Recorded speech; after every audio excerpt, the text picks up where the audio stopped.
Шестмесечно бебе од Кумановско утринава починало поради компликации од морбили на клиниката за инфективни болести.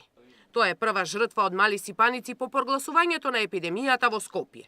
Заразата ја добило во некоја од скопските клиники, каде родителите го носеле на лекување поради воспаление на белите дробови. Каде е детето инфицирано, на релација Куманово-Скопје и во Скопје, заради тоа што било лекувано и во Институт за белодробни заболувања во Скопје и во неколку наврата било контролирано, после заболувањето во Куманово доаѓало навака на контрола. Значи, релацијата Куманово-Скопје, Скопје-Куманово, медицински институции во Скопје, кои што едно време беа расејалиште, расадник, што би рекле, на вирусот на морбили.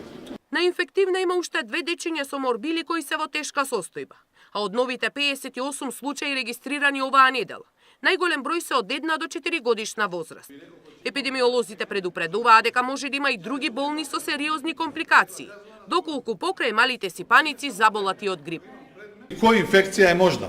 Никаде не пишува во литература дека дете заболено од морбили не може да заболи и од вирус заради тоа што на грип, заради тоа што грипот го имаме во фамилиите. Секоја втора, трета, четврта фамилија има по некој заболен во овој момент од грип. Според епидемиолозите, само вакцинацијата против морбили е единствениот спас за спречување на заразата и намалување на бројот на хоспитализирани пациенти.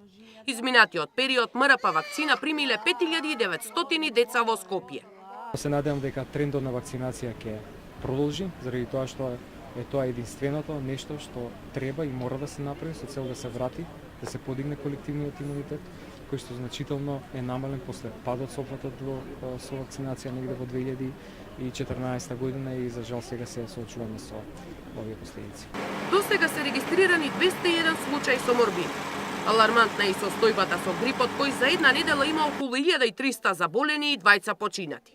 Од Министерството за здравство соопштија дека здравствените установи се подготвени за евентуално зголемување на бројот на грипосани. Сања Димитровска, Сител телевизија.